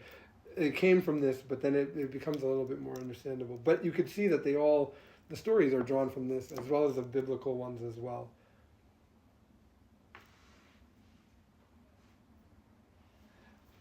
And then last, before we summarize, we'll talk a little bit about ancient astronaut theory. Do you want to say anything on this? No. All right. So basically, as we said, all of these things we can look at these things as perspectives. And you could say that ancient astronaut theory could come along the lines of one of those, of a left-handed perspective, in the sense of like looking at it from the perspective of separation, that there's beings that, either enslave us or they created us. And quick question. I've heard the terms left and right-handed path before, but I'm not sure exactly what they mean. Okay. So in Gnosis, what we're trying to find is the middle path, like what Jesus said. The straight is the gate and narrow is the way to the path that leads to salvation. And we call it the path of the razor's edge because it's straight up the middle and it's through balance and equanimity. Like the Buddha also talks about equanimity. Perfect balance. Yes, perfect balance. And we want to stay on that. But the right and left-handed path refer to the paths that go towards a certain polarity to awakening the consciousness through conditioning. We can awaken the consciousness to an extent through conditioning by dissolving the conditioning on the other end.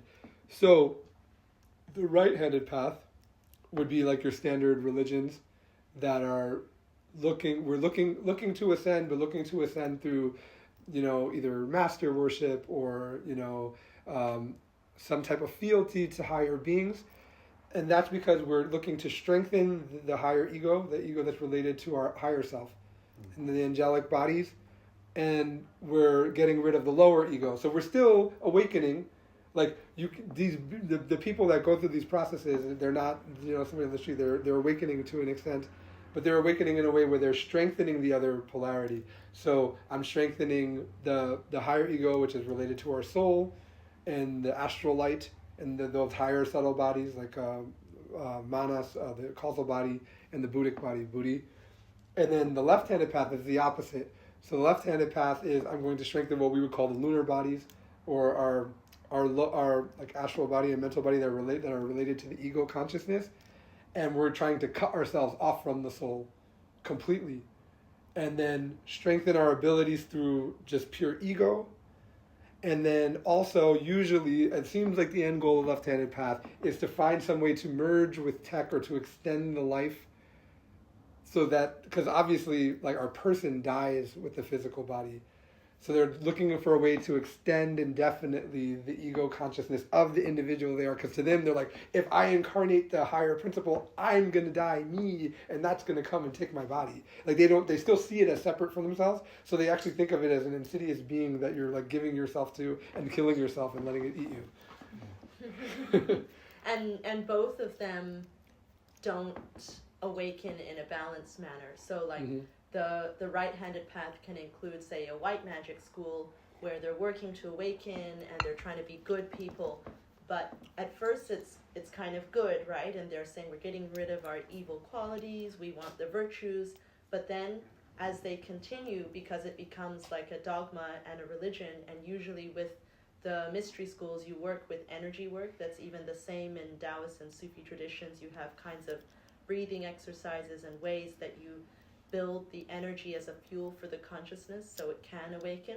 So when they're doing that, but they're not getting rid of the ego, or they're building like their higher conditioning, then they will say get trapped being something like an angel. And now they can't continue with the awakening process because they're stuck, identified as being an angel, and then they'll have a whole Mavantara of being an angel before they can dissolve and then say, oh, okay, well, that was that experience. Now let me try something else, because once I become an angel, then there's nowhere else I can go. And that the place where you become an angel is where the angels are already stuck, and they're sending people down here, a part of themselves, to awaken, to go past that level. So if you awaken back to that level, it's like, oh, I was just here. Yeah, and it really, like they've gone too far right hand or something, so it's like a little bit towards the center or something like that. That's sort of... Well, the thing is that these really are like, we're talking about journeys of the spirit. So we think about it in our journey in ourself as even as a person to awaken. The choices of which path that we go through like that. Not that anyone is incorrect or correct anyway, because even to an extent, somebody who does a left-handed path and goes really, really in a negative sort of polarity is balancing the construct, because objectively, everything is always a balance. One of the things that a lot of people like to counter on the non-dual teachings, or this aspect is like, or worrying about the absolute, is they're like, oh, why do we have to worry about the absolute? We're down here in the physical, because they still look at it as like, this is above you and you're down here. But the actual reality of it is we're in all dimensions at all time. So we're both in that zero dimension right now, and we're in this manifestation. We're holding both at the same time. And as our awareness grows, ideally, I can't speak that from experience, but if you're like a master, like a Maharaji, you're both in holding like the absolute reality while also walking around in a person and able to be a creator and do all of these things. But the thing is that it really has to come from the journey of the spirit and going through many, many times of trying all those other perspectives. Blavatsky talked about that, like literally there's a it's almost procedural at a certain point. So first there's like, okay, we kind of fail and you're just being a person. But when you get to those like higher like aspects and you're going up to like through those angelic realms, like you've reached those realms, that is almost a procedure to it, because they have to live a certain number of perspectives before they've done all the perspectives. They're not necessarily unconscious beings. They're conscious, but they still have to, only the lower ego is unconsciousness. So that higher ego, while it is, we could say ego, Master Samael, for example, got rid of the term higher ego, which confused a lot, but ended up confusing people more, and they forgot about the middle trap. But in a sense, because people would be like, oh, higher ego? I'll just keep like the egos that I like, So it can be a trick. It's kind of similar how like the Buddha said the not self for the immortal self, because at that time in the teaching, people were worshiping the Atman and as their individual self, and they lost the thread. So sometimes a teacher uses different terminology, and then people say, oh, well, he said that doesn't exist. And he didn't say it didn't exist, but he just wanted to change the terminology because you guys didn't understand it. But yeah, there's like a procedure to it. So to a certain extent, right, if we start to get to those places where we're going through those awakening processes and, we're doing the work and our spirit is at a certain place, then we'll be pulled to where we're going to go, because those other layers of things that has to happen not in this plane. We're here to do the physical work. So it's not necessarily, if someone understands things a certain way and they do that in that way, that's just where they're at, and that's cool. Yeah. But and overall, the end goal is to eventually come around to the middle way. But if you start to go down a right-hand path and you have an intuitive sense that, oh, this is not balanced, then perhaps you've done it before.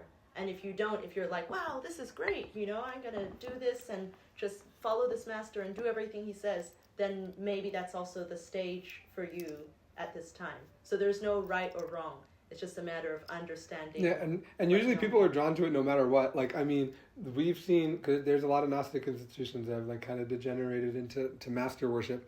And, the teaching literally says, Master Samael says, be wary of anyone who declares themselves a master and says they're a genie of a planet, because that's a school of black magic. And then you go to these schools that are teaching his teachings, and you're like, well, this is where he says that.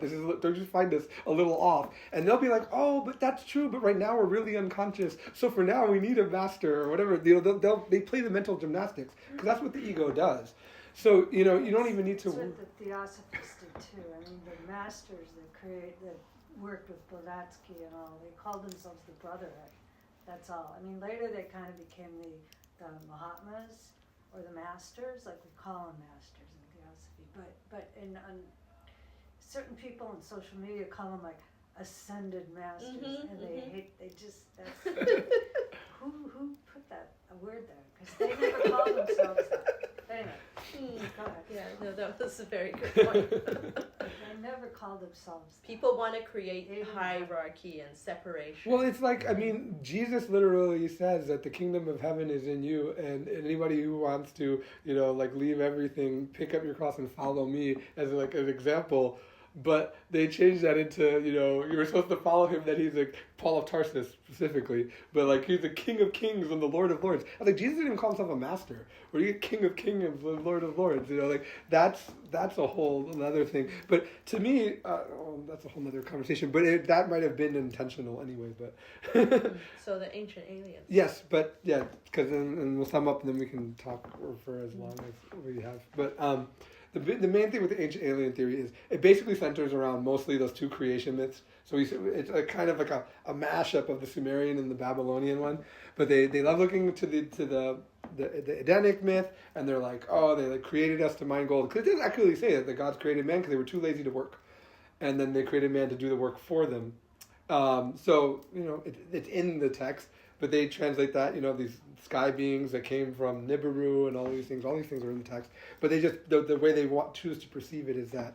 And they say that Enki, when he comes down and he gives the wisdom to man, that is symbolic for really he came down and he spliced the DNA to allow the consciousness to interface with the local man. Which, to be fair, if we also look at Thoth in Egyptian mythology, it's kind of similar. Thoth is also said to be another aspect of Enki and Hermes and stuff, because remember they have 12 later, so the aspects got split up a little bit. But the Thoth or Hermes, the Mercury, the god of knowledge, was another aspect attributed to Enki. And Thoth, specifically in the Egyptian mythology, was a shop worker, and they said that he tinkered around and he made man just to see if they could ascend the ladder up to heaven. Just for fun, just to see if they could awaken. yeah. So they point to little things like that, and they talk about these, these beings, and like I said, all these subjects. Like in a sense, it's not. I like what Matthias Di Stefano said the other day when we were in his class. He was just like, I just don't even get arguments anymore because everyone is right. Because the truth is that if we believe something in our subjectivity, in our reality, it is true. Even if it is more objectively, it is false. And the thing is that at unity in the mass of the cosmic mind, all possibilities are true and all possibilities are false at the same time. So in a sense, like we said, there's a universal thread here, and we can follow these things. Another fun one from the alien people is that the moon in esotericism is attached to our mechanical nature, the moon's energies, like Gabriel or Artemis, actually Selene, I guess, but the energies of the feminine, because the moon represents the feminine. So the alien theorists take that and they say, well, that the moon was really as a Death Star that was like basically like put there like at the end of the Atlantean times, and that the reptilians and Tiamat, they controlled man from there. And then eventually when the Anunnaki and the Galactic Federation came and kicked them out, that it was left abandoned. But the Matrix stayed, the 3D Matrix stayed on the planet. And that now it's starting to fail because it hasn't been manned for 12,000 years. And finally the Earth's going back to 5D. The funny thing about that is, it's absurd, but all of the things they're saying is the same universal thread that's in all the esotericism. We are shifting back into the fifth dimension. And the moon does control our mechanical nature, like energetically. So all of these things, I mean, is it actually a space station? I mean, for the people that want to believe in space station, probably it is. They go up there, they might see aliens, There's a whole bunch of weird things. Because you have a measure of influence on your experience of the reality. So even when we tell stories about how somebody is wrong, we may not be seeing the situation objectively, but to us it's true. Oh, they did such and such a thing, and I'm offended. And to us, through our subjective lens, at that point in time, that's true to us. So somebody who believes all of that alien lore and reads all of those stories, it wouldn't be far-fetched for them to eventually meet these beings because they are overlaying such an experience onto the energies of the reality. But to be fair, we could say that there's like 7 main-ish realities that most people experience through because of that organization of 7. And I've had a privilege of connecting to a few of them internally from a perspective of being balanced and just investigating them. I have some funny alien stories and sort of like a story time because we're a little bit over. But in the so in the sense of the Galactic Federation, reptilians, and all of these types of things, to an extent, there's something to this aspect, right?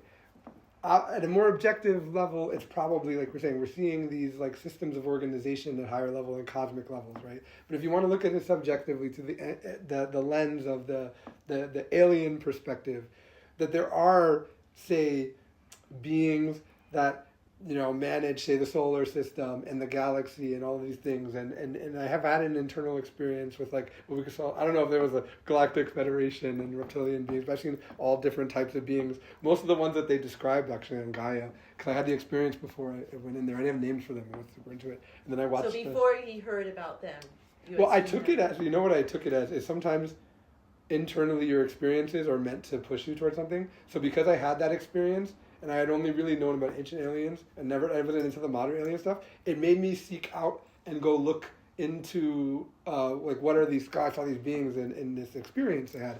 Yeah, I went to meet my spirit guides and they appeared to me as like these various extraterrestrial beings. And what happened was that's when I did the research on it, and then I started seeing how the pseudoscience actually has, in its own skewed, weird way, all the same things in the esotericism. So I think I was like meant to go see it. So obviously you have the experience that way, and that's how it really works. If we don't get fascinated with it, it's like Source wants you to do something, and it'll send you something in your own internal language that if you interpret it from a neutral point, it will help you figure out what you need to figure out next in your external mission.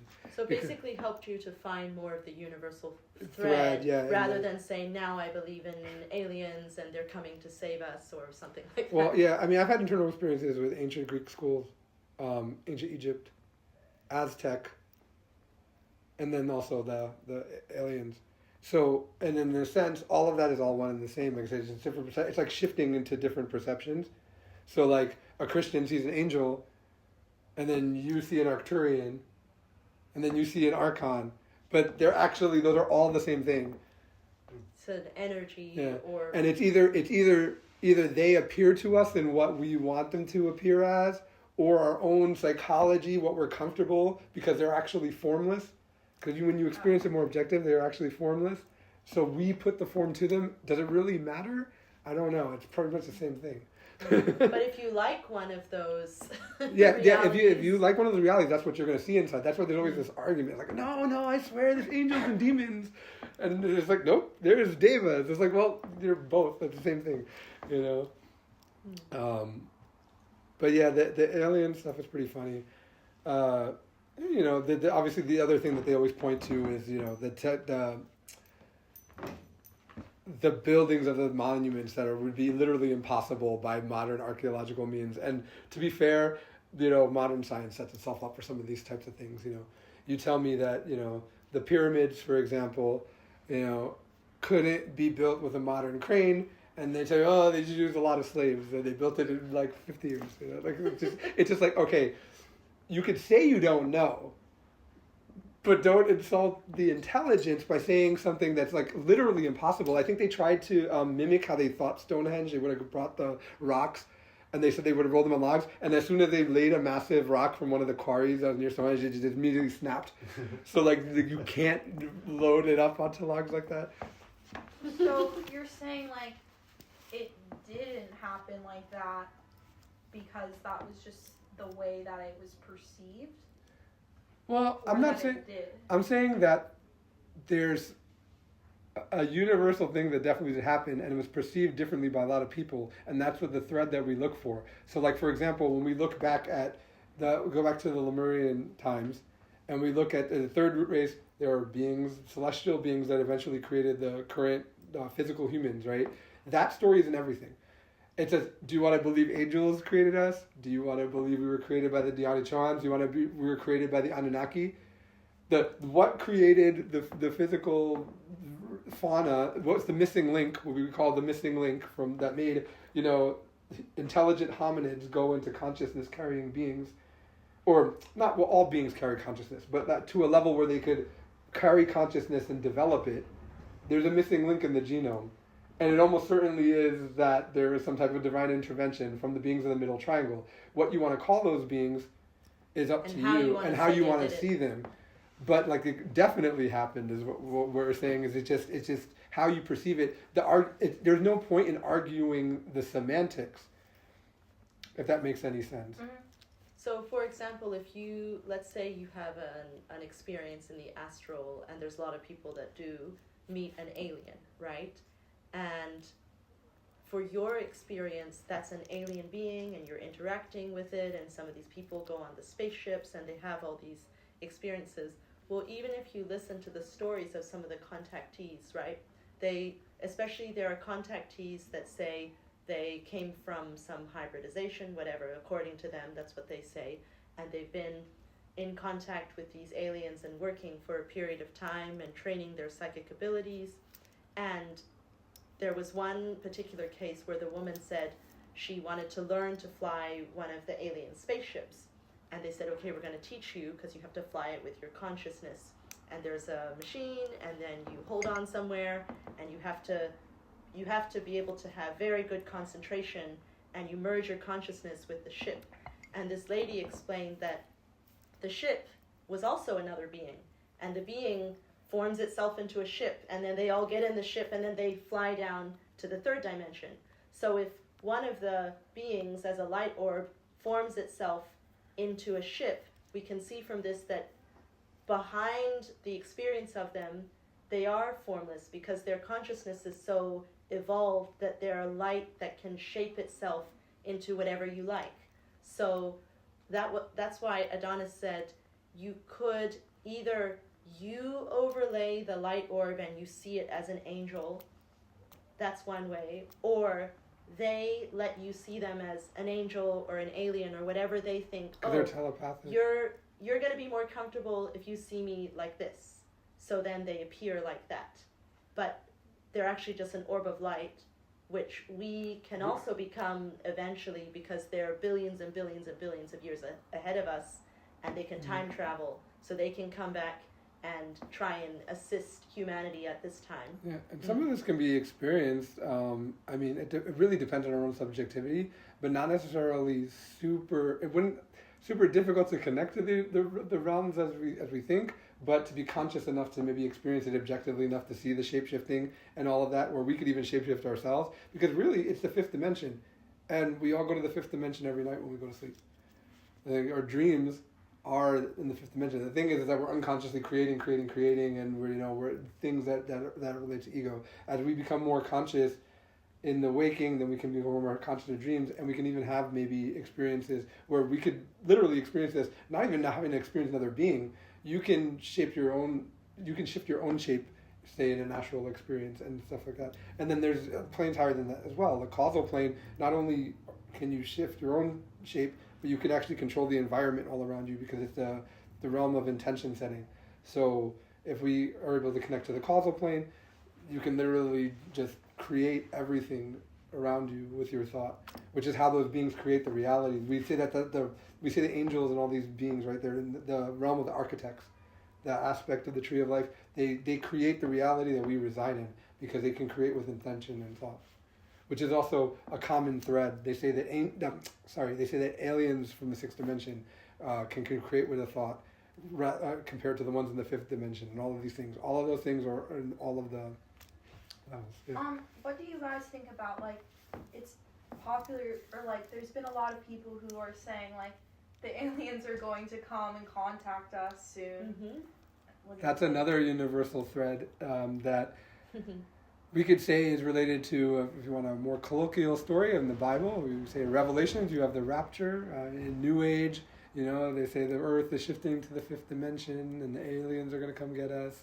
I think also in Gnosis they also say our space brothers are going to come take us to an island instead of a spaceship. There's all these different types of things.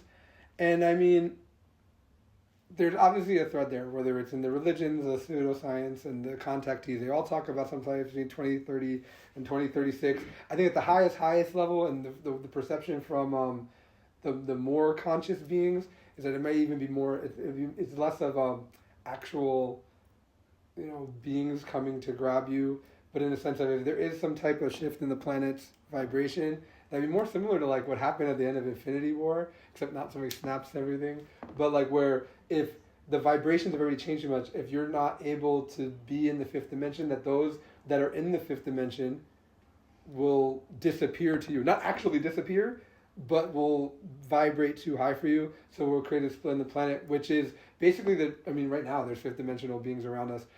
Not that I can see them, but it's actually true. Like the fifth dimension is the fifth dimension is around us right now. Like clairvoyants can see them, right?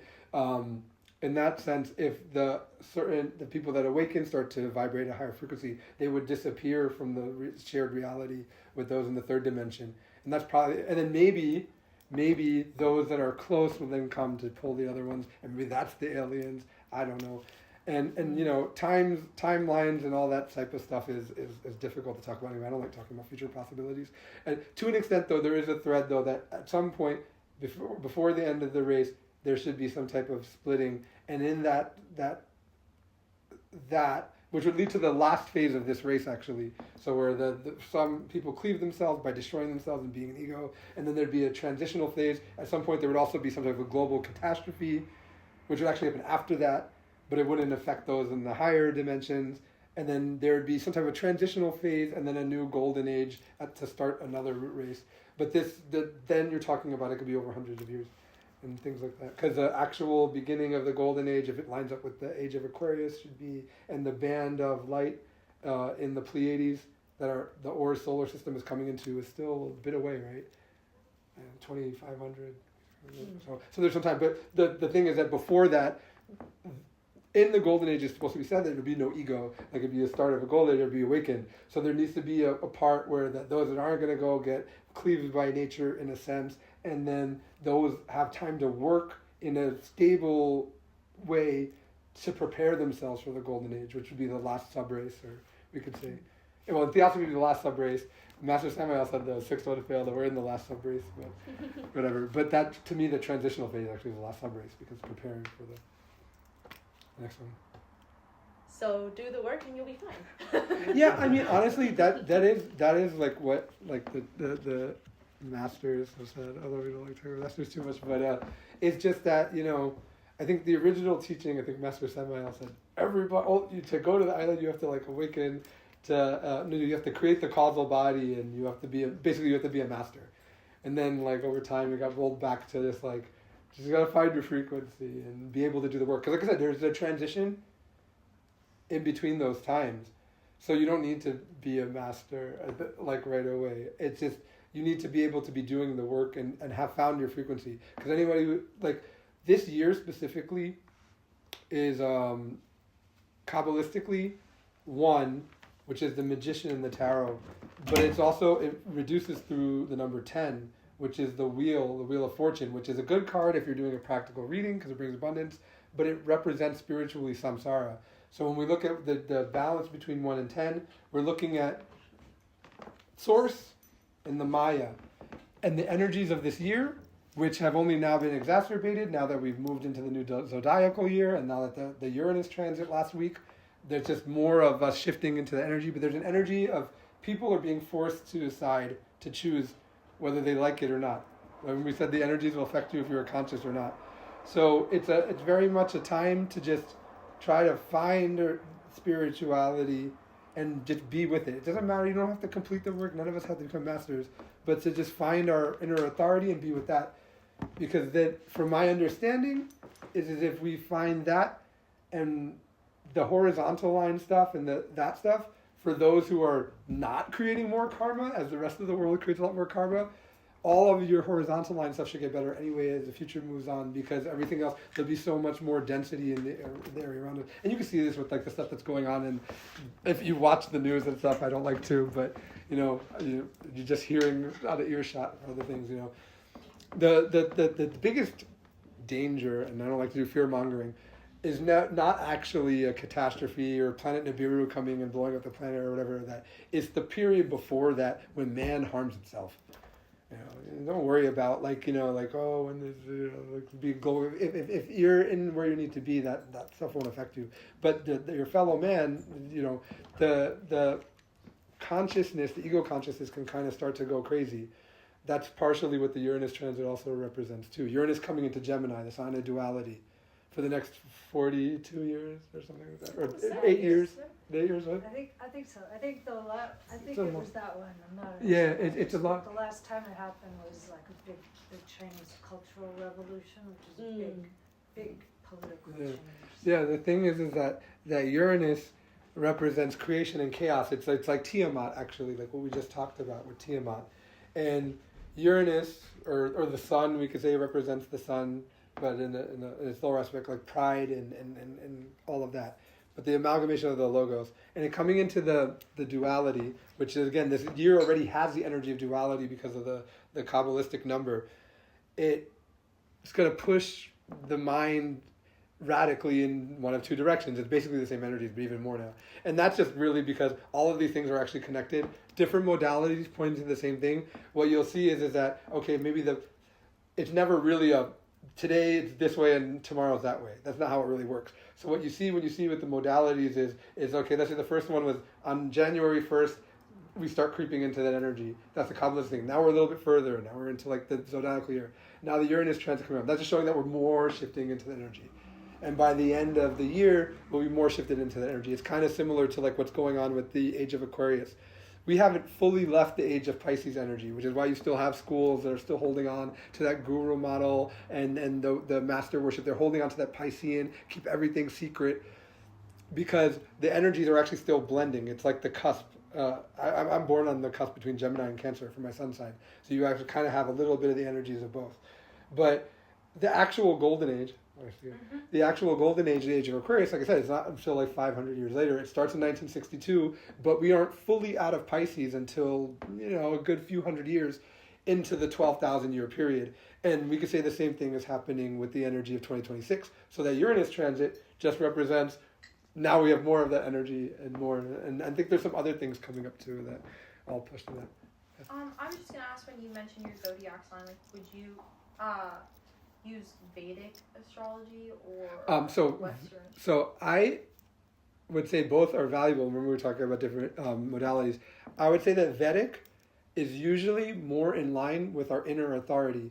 So if we look at it as like when we were unconscious and what our personality was like, it should be, if we're observing and doing our work, our tropical chart, the Western chart, should align more with that. And then the Vedic chart, we should move more towards that as we start to awaken and we move more in towards our inner authority. There's actually other modalities that actually account for this movement that we should see over our life. There's esoteric astrology, which is from Theosophy, where they, instead of moving the signs like to where the Vedic chart is, because the Vedic chart's also based on the stars and there's 13 constellations, but what they do is they move the planetary rulers of the tropical charts to make it at least a little bit more accurate. And I think they actually have 3 levels. So they have one for each of the levels of the awakening. And if you're awakening, you should see your things move like that. Mayan astrology is really intricate and basically done that, and that's from ancient times. Then you have human design, which is something more modern. This guy, Ra Horaku or something like that. No, that's the Egyptian prophet. No, I think his name Ra was... something. Oh, Ra, yeah. I don't know. He created human design from a download, and it basically takes tropical zodiac, sidereal zodiac, the I Ching, the channels from Kabbalah, and something else. And it basically does what the Mayan chart does. It's actually pretty creepy. Ra Uruhu. Yeah, that guy. It's actually pretty creepy how accurate it is. But my Vedic chart is I'm just Gemini. So I actually move away from the Cancer cusp, and I'm in the middle of Gemini.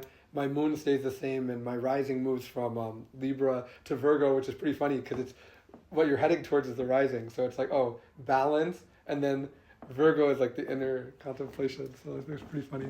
And also I have no earth in my own. Well, the other thing to keep in mind is that some people look at that, what you described as, say, human design, and then they try to do it artificially. They say, like, when I'm awakened, I should have these qualities, so let me just force it without understanding where are the blocks and where are the insecurities and the actual lessons that the soul was going to go through and overcome. They try and jump there mechanically, and it doesn't work because they're faking it.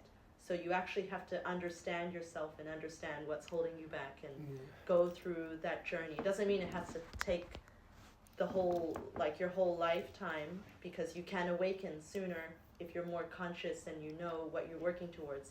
But it's like if someone wanted to become a better public speaker and they said, let me just memorize all my speeches and then I'll sound so great. But it's not really coming from them because it was all pre-planned. So it's not the same as actually being a good speaker.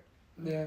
And I would say our general advice with astrology is like not to really use it too much for the individual work. It's something just nice to like check back in on to like you should see maybe I progress when we look at different modalities or the ones that move. But like you don't want to get fascinated with it and identified with it because then it just becomes a crutch. We tend to usually more work with astrology in the sense of the actual external energies and trying to take advantage of them, and then also with like the transits and things like that, because of the fact that inherently, right, so let's say our zodiac signs are the certain types of programming that we're born with and that we need to work on, right? But realistically, as we awaken, remember we said we remove that fate. Technically, we have the frequency of everything inside of us. So as we become more awakened, we should be able to harness all the qualities of all the zodiacs, which is why we should be able to work with them when they're external at different times of the year and expressing more. But as I'm a Gemini, so that means I act like this and should be like this, and you know that's not really useful for the work. The way most people use astrology is actually pretty detrimental for the work. It's a form of identification. Or they use it as an excuse for all their negative qualities.